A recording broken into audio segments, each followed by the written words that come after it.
اقرأ باسم ربك الذي خلق.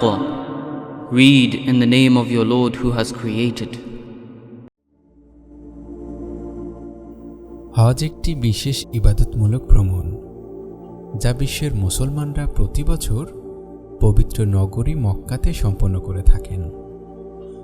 হজ ইসলামের 5টি স্তম্ভের একটি এবং এটি মুসলমানদের জন্য ফরজ ইবাদত।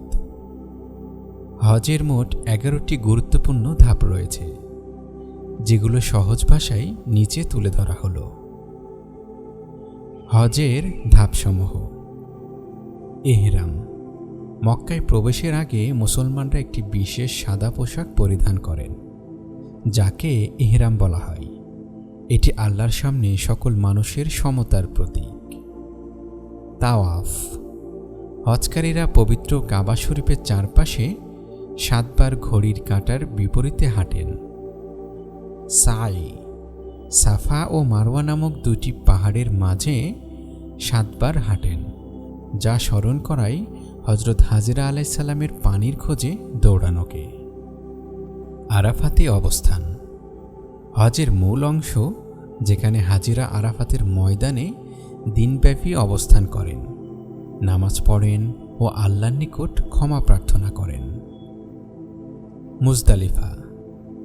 সন্ধ্যার পর হাজিরা মুজদালিফায় রাত কাটান। সেখানে খোলা আকাশের নিচে ঘুমান এবং শয়তানকে প্রতীকীভাবে নিক্ষেপ করার জন্য ছোট ছোট পাথর সংগ্রহ করেন। মিনায় অবস্থান। তারা মিনায় ফিরে যান এবং সেখানে রাত অতিবাহিত করেন। রামি। সংগ্রহ করা পাথর দ্বারা মিনার 3টি স্তম্ভে নিক্ষেপ করেন, যা শয়তানের প্রতীক। এটি শয়তানকে প্রত্যাখ্যানের বহিঃপ্রকাশ। কুরবানি। একটি পশু কুরবানি করা হয়, যা হজরত ইব্রাহিম আলাইহিস সালামের আনুগত্য ও ত্যাগের স্মৃতি বহন করে। হাল্ক বা তাকসির। পুরুষরা মাথা মুন্ডন করেন অথবা চুল ছোট করেন এবং নারীরা সামান্য অংশ কাটেন।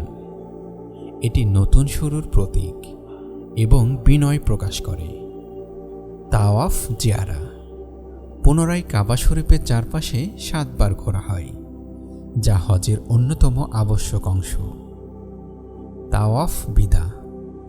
হজ শেষ করার পর মক্কা ছাড়ার আগে বিদায়ী তাওয়াফ করা হয়, যা শেষ ইবাদতের প্রতীক।